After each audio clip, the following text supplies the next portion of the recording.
Hi friends, I am Abhishek. Welcome to my YouTube channel the ocean of Shiksha. तो देखिए, आज की वीडियो में हम एम लक्ष्मीकांत का जो हमारा चैप्टर 43 है, इस चैप्टर 43 जो कि हमारा यूपीएससी के बारे में आज हम डिस्कस करेंगे। यूपीएससी यानी कि जो हमारा यूनियन पब्लिक सर्विस कमीशन है, उसके बारे में आज हम डिस्कस करने वाले हैं। यूनियन पब्लिक सर्विस कमीशन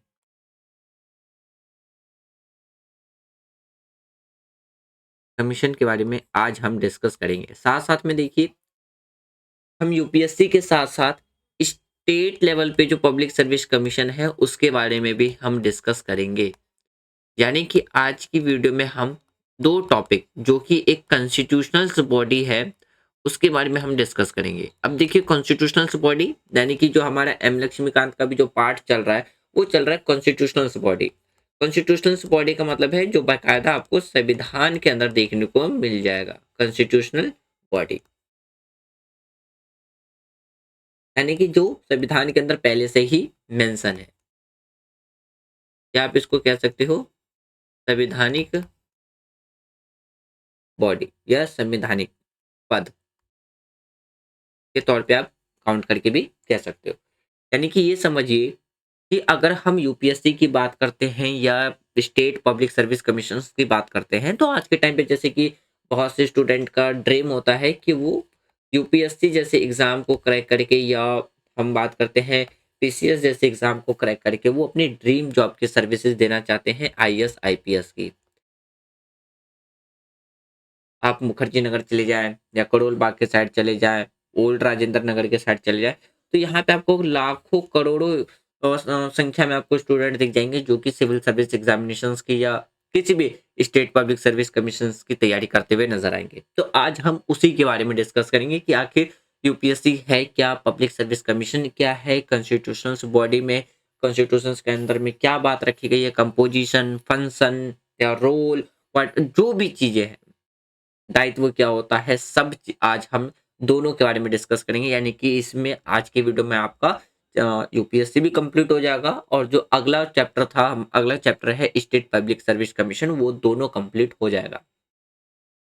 तो देखिए, सबसे पहले हम बात करते हैं किसके बारे में। हमारी कंट्री का जो संविधान है यानी कि जो कॉन्स्टिट्यूशन है उसका आर्टिकल, अगर हम बात करते हैं आर्टिकल 312 टू 323, आर्टिकल 312 से लेकर के 323 तक किसके बारे में बात रखी गई है, यूपीएससी के बारे में बात रखी गई है। देखिए, बात मेनली यूपीएससी की बात नहीं की गई, सॉरी, यहाँ पे जो 312 है आप इसको 315 कर लेना। यानी कि हमारे कॉन्स्टिट्यूशन का आर्टिकल 315 से लेकर के आर्टिकल 323 पार्ट, अगर हम बात करते हैं 14, पार्ट 14 किसके बारे में बात करता है, ये बात करता है यूपीएससी और स्टेट पब्लिक सर्विस कमीशन के बारे में। ये चीज याद रखिएगा। देखिए, अगर हम अपने कॉन्स्टिट्यूशंस की बात करते हैं तो आर्टिकल 312, तो आर्टिकल 312 क्या कहता है कि आर्टिकल 312 के अकॉर्डिंग कि हमारे कंट्री की जो पार्लियामेंट है, अगर हम बात करते हैं किसकी, पार्लियामेंट, पार्लियामेंट की बात करते हैं तो पार्लियामेंट के पास ये राइट मिलता है, ये अधिकार मिलता है कि वो राज्य के या मतलब यूनियन के, यूनियन मतलब होगा सेंट्रल लेवल पे, राज्य मतलब स्टेट के लिए एक या एक से ज्यादा अखिल भारतीय सेवाएं, या हम बात करते हैं जिसमें अखिल भारतीय न्यायिक सेवा के साथ वो क्या है, बनाने का उनका अधिकार है। ये बात कही गई है किसके द्वारा, आर्टिकल 312 में ये बात मेंशन की गई है। तो आप ऐसे भी कह सकते हैं कि according to article 312 parliament has a power for union and state to make a one या मोर देन वन, जो भी आपका यूनियन सर्विसेज एग्जाम है, यानी कि जिससे कि ब्यूरोक्रेट्स जो इलेक्ट होके आते हैं, या जो भी नौकरशाही जिसे आप कह सकते हो, ब्यूरोक्रेट्स का मतलब हो गया एक तरीके से नौकरशाही, तो उनकी नियुक्ति के लिए, या हम इंडियन न्यायिक जो सर्विस है, जस्टिस सर्विस है, उसके लिए क्या है, एक से अधिकार सेवाएं संस्थाएं कमीशन बनाने का अधिकार किसके पास है, पार्लियामेंट के पास है। ये बात किसके द्वारा कही गई है? आर्टिकल 312 के द्वारा कही गई है। ये बकायदा हमारे संविधान में है। देखिए इसमें अगर हम बात करते हैं तो आपका यूपीएससी शामिल है या हम स्टेट पब्लिक सर्विस कमीशन, इसके अंदर दोनों ही शामिल है। अब जैसे मैंने ये आपको बता दिया कि हमारे कॉन्स्टिट्यूशन का आर्टिकल 315 और से लेकर के 323 तक कॉन्स्टिट्यूशन का पार्ट 14 किसके बारे में बात करता है? UPSC and state public service commission के बारे में बात करता है। देखिए सबसे पहले हम बात करते हैं किसके बारे में? यूपीएससी के बारे में हम बात करेंगे। लेकिन एक चीज और समझिएगा कि अगर हम यूपीएससी की बात करते हैं तो ये आपको क्या है, एक इंडिपेंडेंट बॉडी आपको देखने को मिल जाएगा। इंडिपेंडेंस बॉडी आपको देखने को मिल जाएगा, इंडिपेंडेंस बॉडी। ठीक है, अब देखिए हम बात करते हैं किसके अकॉर्डिंग। तो देखिए अगर हम यूपीएससी की बात करते हैं तो वो आपको सेंट्रल लेवल पे देखने को मिलेगा। यूपीएससी क्या है? सेंट्रल लेवल पे देखने को मिलेगा। लेकिन वहीं पे अगर हम स्टेट पब्लिक सर्विस कमीशंस की बात करते हैं तो ये आपको कहाँ देखने को मिलेगा? स्टेट लेवल पे देखने को मिलेगा। यानी कि हर एक स्टेट का क्या है, अपना अपना खुद का आपको पब्लिक सर्विस कमीशन देखने को मिल जाएगा। जैसे कि अगर आप यूपी से बिलोंग करते हैं या उत्तर प्रदेश की बात कर लीजिए तो यूपी का अपना Uttar Pradesh public service commission देखने को मिल जाएगा। अगर आप झारखंड से हैं तो झारखंड का अपना पब्लिक सर्विस कमीशन देखने को मिल जाएगा। बिहार से हैं तो बिहार का अपना पब्लिक सर्विस कमीशन देखने को मिल जाएगा। अगर आप महाराष्ट्र से हैं तो महाराष्ट्र का अपना पब्लिक सर्विस कमीशन देखने को मिल जाएगा। राजस्थान से हैं तो राजस्थान का आपको अपना पब्लिक सर्विस कमीशन देखने को मिल जाएगा। मतलब इन शॉर्ट ये समझिए हर एक स्टेट का क्या है, अपना अपना जो आपको स्टेट लेवल पे जो सर्विस कमीशन है वो देखने को मिल जाएगा। अब अब देखिए अगर हम बात करते हैं किसके बारे में, कॉन्स्टिट्यूशनली प्रोविंस, यानी कि अगर हम संवैधानिक प्रावधान की बात करें, संवैधानिक प्रावधान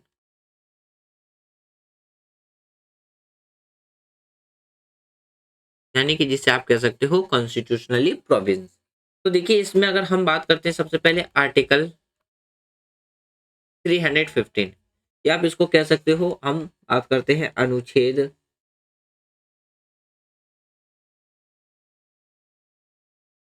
अनुच्छेद 315।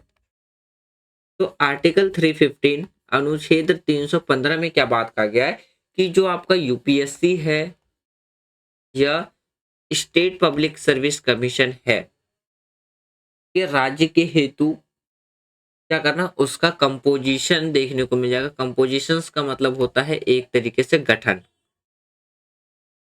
पोजीशन आपको देखने को मिल जाएगा, या आप ऐसा कह सकते हो उसके गठन के बारे में आपको देखने को मिल जाएगा।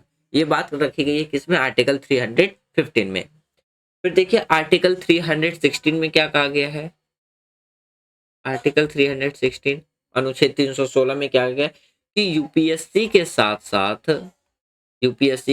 साथ जो पब्लिक यानी कि स्टेट पब्लिक सर्विस कमीशन है के सदस्य यानी कि जो मेंबर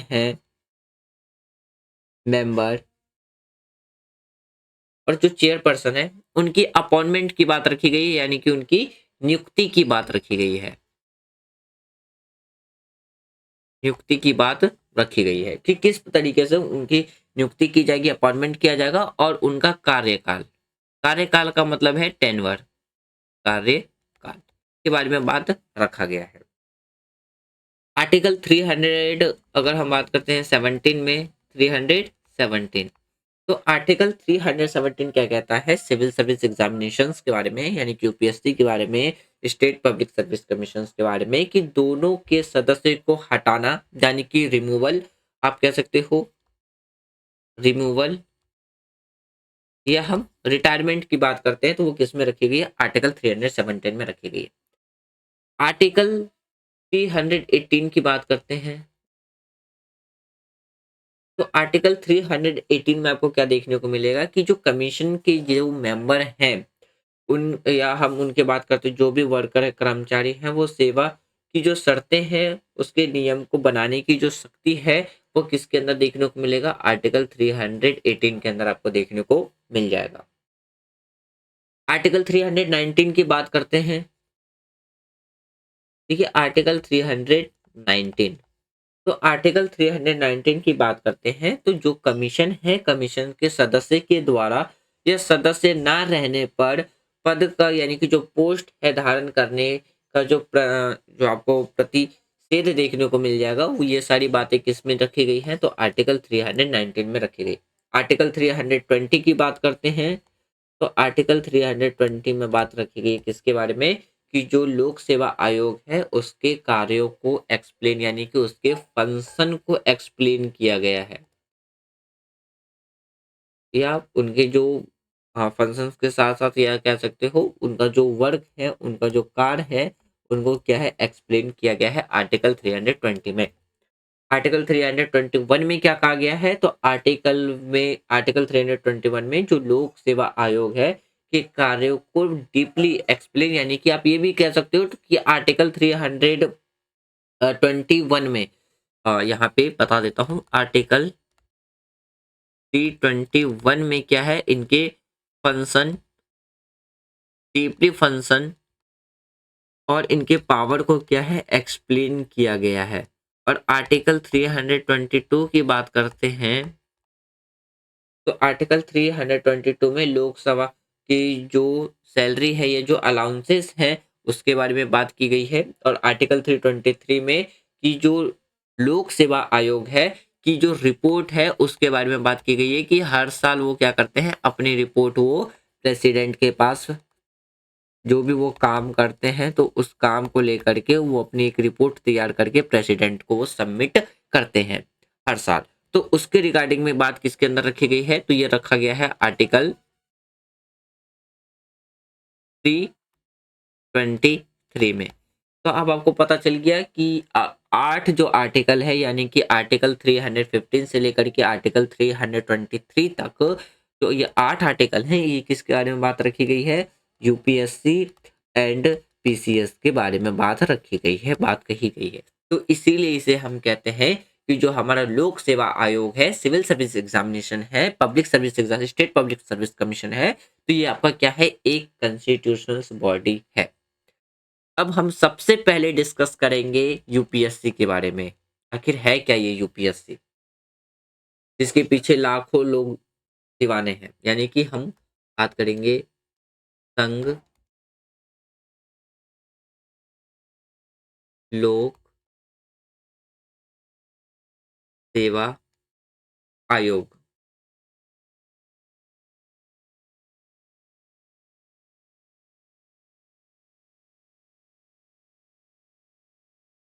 यानी जिसे हम कहते हैं यूनियन पब्लिक सर्विस कमीशन।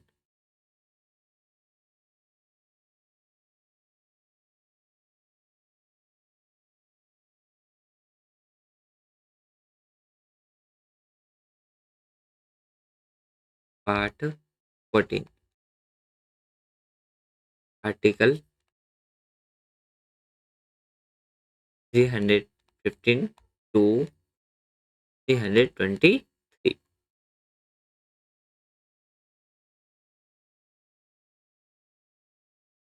सबसे पहले हम बात करते हैं मेंबर्स की जो अपॉइंटमेंट किया जाता है, यानी कि सदस्य को जो चुना जाता है। यानी कि सबसे पहला जो हमारा टॉपिक होगा सदस्यों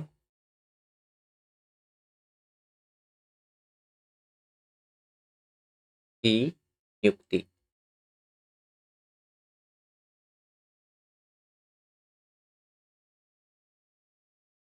ठीक है।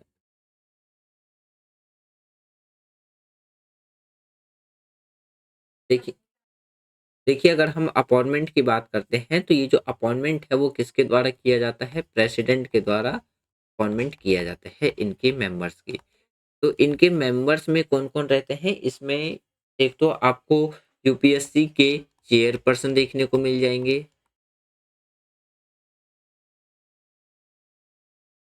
चेयरपर्सन। और कुछ अदर मेंबर्स भी आपको क्या है इसमें देखने को मिल जाएगा। और जिन सबकी जो नियुक्ति है यानी कि जो अपॉइंटमेंट है वो किसके द्वारा किया जाता है? प्रेसिडेंट के द्वारा यानी कि राष्ट्रपति के द्वारा किया जाता है। राष्ट्रपति के द्वारा किया जाता है। पहली चीज ये याद रखिए। उसके बाद देखिए हम बात करते हैं कार्यकाल। कार्यकाल यानी कि आप इसको कह सकते हो टाइम पीरियड, यानी कि कितने साल तक वो क्या करते हैं अपना काम या अपनी सर्विसेज देते हैं।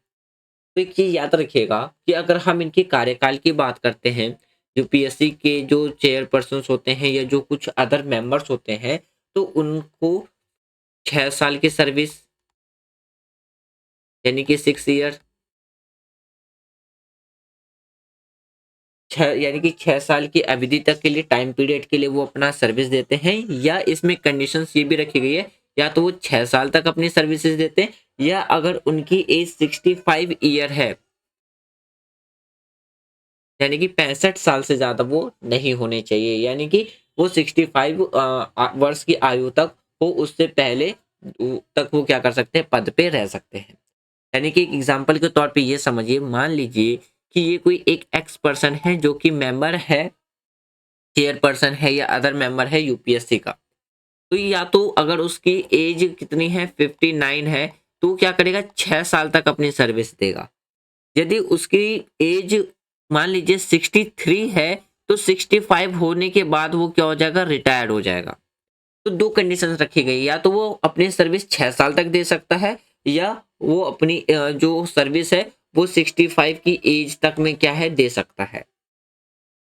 अगर उसकी नियुक्ति 63 एज में होती है, तो वो 65 की एज होने के बाद वो क्या हो जाएगा, उस जो वो पोस्ट है उस पोस्ट से वो रिटायर हो जाएगा। तो ये दो कंडीशन है, 6 साल या 65 ईयर, ये चीज याद रखिएगा।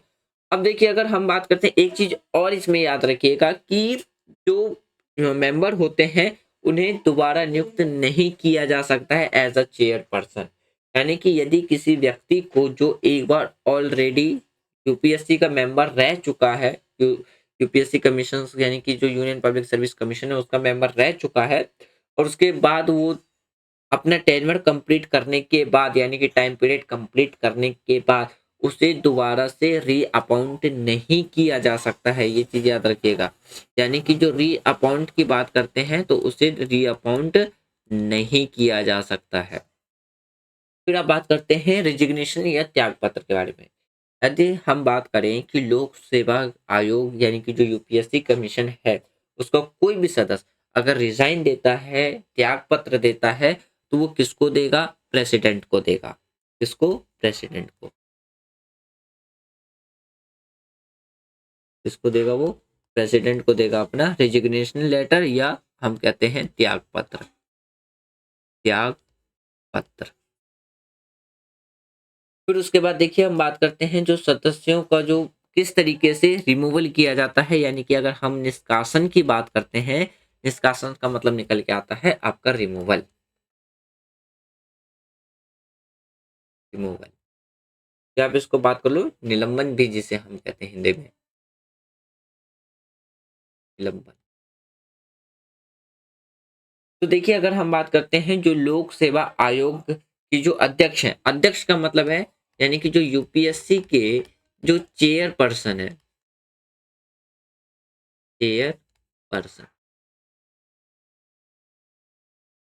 तो यूपीएससी के जो चेयर पर्सन है, या किसी भी जो अदर मेंबर हैं, या जो अदर मेंबर हैं, अदर मेंबर्स को अगर उनकी पोस्ट से हटाना है, वो तभी हटा सकते हैं जब किसका ऑर्डर हो, प्रेसिडेंट का ऑर्डर हो। Ordered by president.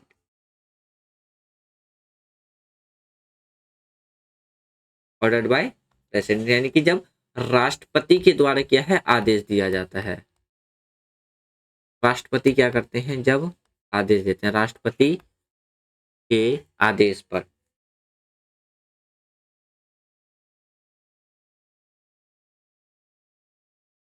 आदेश से ही क्या है, जो चेयरपर्सन है या जो अदर मेंबर्स हैं उनको क्या है पोस्ट से हटाया जा सकता है। देखिए अगर राष्ट्रपति अध्यक्ष या यानी या हम अदर मेंबर की बात करते हैं या चेयरपर्सन की बात करते हैं तो उनको कार्यकाल यानी कि जो उनका टेन्योर है, टाइम पीरियड है, कंप्लीट होने से पहले अगर रिमूव करता है तो इससे संबंध में जो आपका सुप्रीम कोर्ट है यानी कि जो सुप्रीम कोर्ट है के संदर्भ का यानी कि सुप्रीम कोर्ट का जो संदर्भ इसमें दिया जाएगा। अब उसके बाद देखिए अगला बात करते हैं कि किन कंडीशन में हटाया जा सकता है यानी कि ऐसा कौन कौन सी कंडीशन है या ऐसा कौन कौन से रीजन है जिस रीजन से क्या है किसी यूपीएससी मेंबर्स को या अगर हम बात करते हैं जो चेयरपर्सन है उसको रिमूव किया जाता है।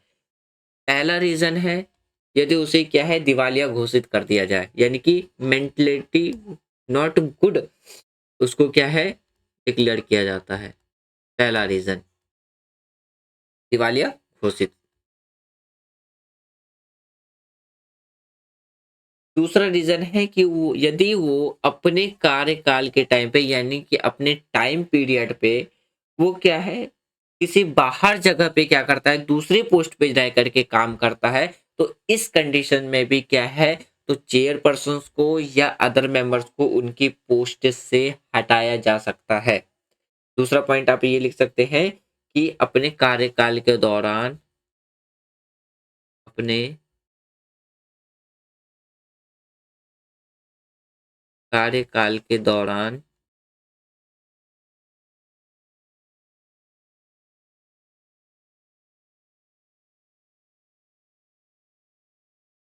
कार्य के कर्तव्य यानी कि अ, बाहरी भुगतान कह सकते हो या अपने रोजगार का उल्लंघन करना अपने कार्यकाल के दौरान कहीं और काम करना। अपने कार्यकाल के दौरान किसी और बाहरी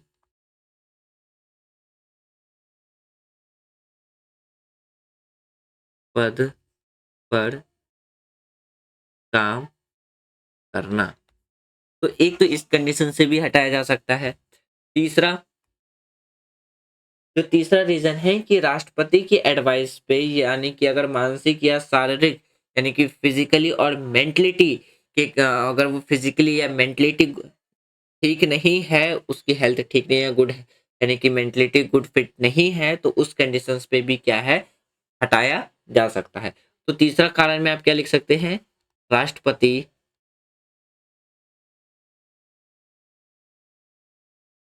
की राय का मतलब यहाँ पे आपको हो गया एडवाइस देना। राय में मानसिक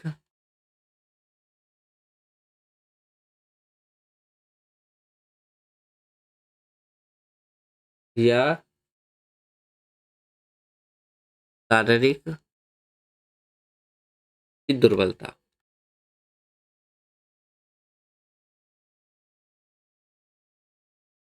की दुर्बलता। तो इन कारणों से क्या है किसी भी मेंबर को या चेयरपर्सन को यूपीएससी के चेयरपर्सन या अदर मेंबर्स को क्या है उनकी पोस्ट से रिमूव किया जा सकता है। ये बाकायदा किसमें मेंशन है हमारे कॉन्स्टिट्यूशन में मेंशन है।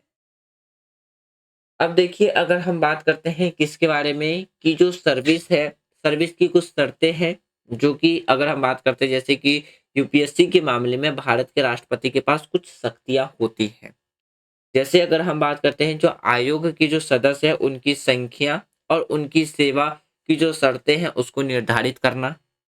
दूसरा कि जो आयोग यानी कि कमीशंस के जितने भी जो सदस्य हैं उनकी संख्या और सेवा के स्तर से संबंध कोई भी प्रोविंस या प्रावधान संख्याओं को लेकर के क्या करता है प्रावधान करता है। अब देखिए अगर हम बात करते हैं कि जो पावर है यानी कि पावर शक्तियों पर अगर हम प्रतिबंध की बात करते हैं तो सिविल सर्विस एग्जामिनेशन यानी सॉरी सिविल सर्विस एग्जामिनेशन कह रहा हूँ जो सिविल यूपीएससी है यानी कि यूनियन पब्लिक सर्विस कमीशन है के सदस्य की जो सेवा की शर्त है वो नियुक्ति के बाद किसी भी प्रकार का संशोधन उसमें नहीं किया जा सकता है। तो यहाँ पे कहीं न कहीं क्या है, आपको एक लिमिटेशन देखने को मिलेगा किस पे? पावर पे। फिर देखिए अगर हम बात करते हैं किसके बारे में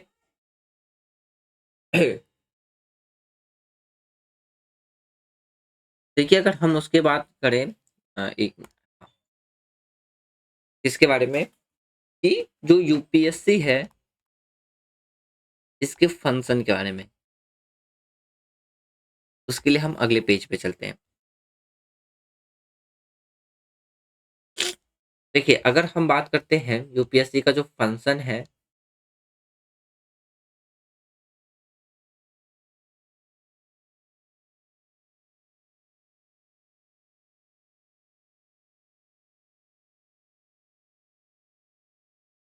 यूपीएससी परफॉर्म्स द फॉलोइंग।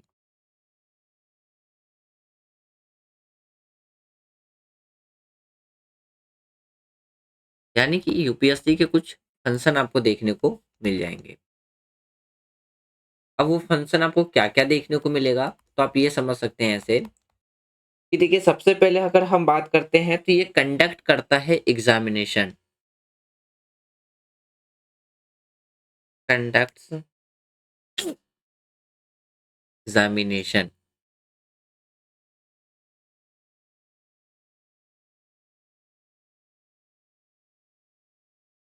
इसके लिए जो ब्यूरोक्रेट्स होते हैं यानी कि अपॉइंटमेंट्स के लिए वो क्या करता है, एग्ज़ाम को कंडक्ट कराता है, अपॉइंटमेंट्स के लिए। जिसमें आईएएस, आईपीएस, आईएफएस, आईआरएस जैसे जो ऑफिसर्स हैं वो इलेक्ट होकर के आते हैं।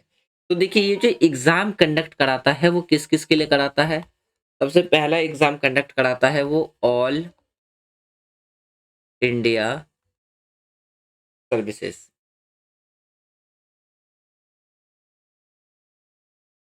दूसरा सेंट्रल सर्विसेज, सेंट्रल सर्विसेज। और तीसरा पब्लिक सर्विसेज, पब्लिक सर्विसेज। तो इस तरीके से वो यूपीएससी क्या करता है, पहला काम होता है इसका एग्ज़ाम कंडक्ट कराना। उसके बाद देखिए अगर बात करते हैं किसी भी जो जितने भी जो मैटर्स है रिलेटेड मेथड ऑफ जो रिक्वायरमेंट है सिविल सर्विस या सिविल पोस्ट के लिए, उससे रिलेटेड जो भी मैटर्स होते हैं इसके रिगार्डिंग में काम करना, फंक्शन करना। फिर देखिए अगर हम बात करते हैं किसके बारे में, यानी कि असिस्ट, यानी कि बात करते हैं जिसमें रिक्वेस्टेड 2 या 2 से ज़्यादा स्टेट्स के द्वारा अगर रिक्वेस्ट की जाती है तो फ्रेमिंग और ऑपरेटिंग कर सकता है जो भी स्कीम्स है रिगार्डिंग किसकी, जॉइंट रिक्वायरमेंट की। फिर देखिए बात करते हैं जो अपनी सर्विसेज देता है, ऑल और एनी जो भी नीड्स हैं स्टेट के अंदर ऑन द बेसिस ऑफ किसके, यानी कि on the request of state governor and with the approval of the president. ये सारे फंक्शन आपको देखने को मिलेंगे किसके, जो कि यूपीएससी के फंक्शन है। अब देखिए एक चीज और याद रखिएगा कुछ, अगर हम बात करते हैं जो किसके रिगार्डिंग में, matter of extension of service and re employment of sentenced retired civil servant, तो इस मैटर के रिलेटेड भी आपको क्या है, सिविल सर्विस के जो मेंबर्स होते हैं या सिविल सर्विस का फंक्शन आपको देखने को मिलेगा। जो डायरेक्शंस ऑफ यूपीएससी की बात करते हैं तो ये क्या किया जाता है, तो इनके द्वारा क्या एक्सटेंडेड किया जाता है by the by by an act made, जो कि पार्लियामेंट के द्वारा कानून बनाए जाते हैं। फिर देखिए बात करते हैं अगर हम प्रेजेंट की बात करते हैं तो यूपीएससी क्या है, एनुअली क्या करता है, प्रेसिडेंट को रिपोर्ट पेश करता है किसके बेस पे, परफॉर्मेंस के बेस पे। तो आप इसमें ये भी मेंशन कर सकते हैं UPSC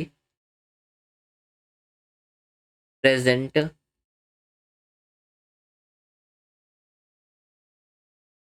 annually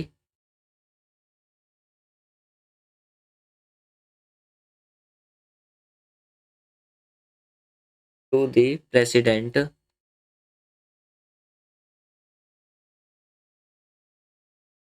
a report report on its performance.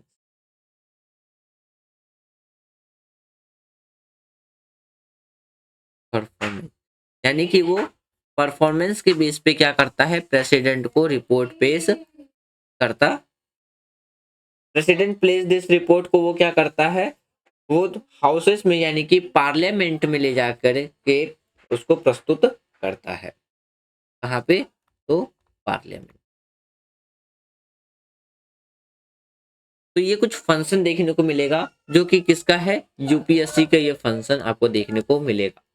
अगर मैं इन शॉर्ट में आपको समझाऊं तो देखिए, किसी भी या किसी राज्य का जो विधानमंडल संघ लोक सेवा आयोग है यानी कि स्टेट पब्लिक सर्विस कमीशन है के द्वारा यूनियन या स्टेट की जो सर्विस से संबंधित यानी कि स्टेट के रिलेटेड या कानून, या हम बात करते हैं किसी भी जो कि सार्वजनिक संस्था के द्वारा गठित किसी भी संस्था का प्राधिकरण या अन्य जो कॉर्पोरेटिव की सेवाओं के संबंध में अतिरिक्त कार्य का जो प्रैक्टिसेस हैं वो किसके द्वारा किया जाता है, तो सिविल सर्विस के द्वारा ही किया जाता है।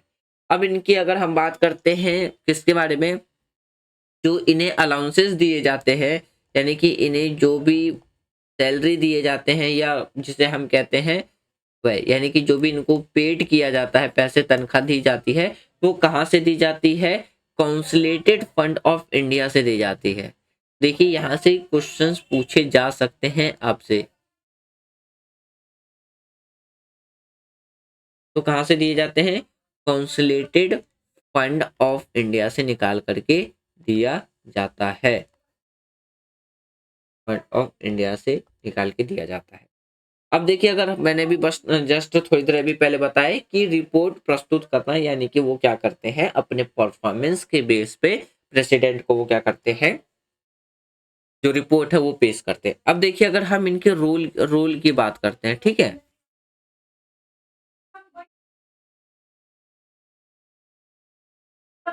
तो देखिए अगर हम इनके रोल की बात करें, एक मिनट,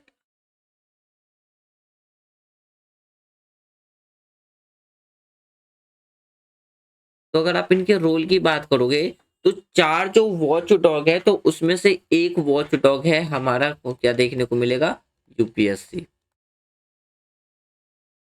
फिर देखिए, रोल ऑफ यूपीएससी की बात करते हैं तो ये सिर्फ लिमिटेड ही नहीं है, बट अगर हम बात करते हैं तो ये रिकमेंडेट भी करता है किसको, गवर्नमेंट को एडवाइस करता है, लेकिन वो एडवाइस क्या है, वो बाइंडिंग नहीं है गवर्नमेंट को। यानी कि देखिए, पहला तो आपको क्या देखने को मिलेगा, जो यूपीएससी है वो एक वॉच डॉग है, watch dog of merit system, यानी कि मेरिट सिस्टम का क्या है, ये एक वॉच डॉग माना जाता है, पहला। फिर अगर हम बात करें तो जो यूपीएससी है वो क्या करता है, कानून के रिगार्डिंग में, कानून के रिलेटेड वो क्या करता है, रिकमेंडेशन भी देता है। रिकमेंडेशन का मतलब है कि वह सलाह भी देने का काम करता है, एडवाइस भी देने का काम करता है, लेकिन ये बाइंडिंग नहीं है गवर्नमेंट को, यानी कि गवर्नमेंट को मानना या ना मानना ये गवर्नमेंट के ऊपर डिपेंड करता है, नॉट बाइंडिंग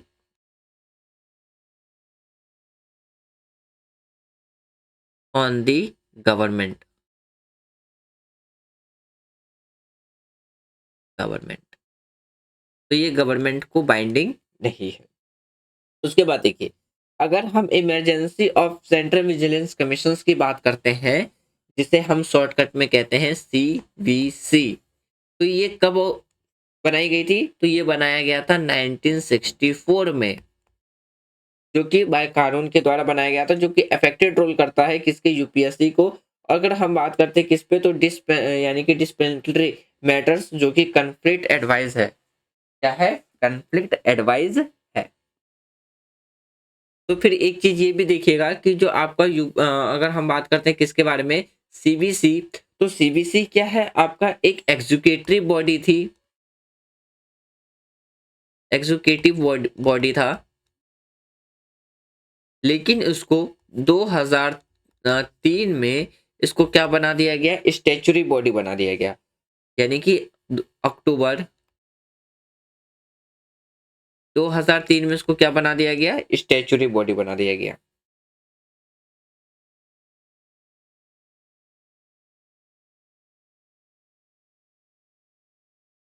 स्टैच्यूटरी बॉडी।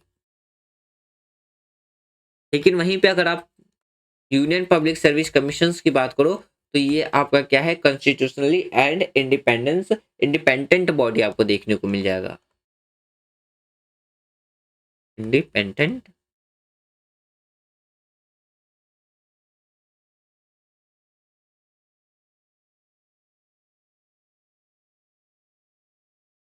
तो फ्रेंड्स ये था हमारा आज का डिस्कशन, जिसमें हमने सिर्फ और सिर्फ यूपीएससी के बारे में आज हमने डिस्कस किया। अब जो इसका लेक्चर 2 होगा उसमें हम डिस्कस करेंगे स्टेट पब्लिक सर्विस कमीशन के बारे में। सेम जो चीज आज हमने डिस्कस किया वही सेम चीज हम डिस्कस करेंगे स्टेट पब्लिक सर्विस कमीशन में। यदि वीडियो के रिगार्डिंग में आपको कोई भी सजेशंस देना है, कमेंट बॉक्स ओपन है, आप कमेंट बॉक्स में दे सकते हैं। और यदि वीडियो पसंद आ रही है तो आप वीडियो को लाइक कर सकते हैं, शेयर कर सकते हैं एंड चैनल को सब्सक्राइब कर सकते हैं। Thanks for watching friend, take care, जय हिंद।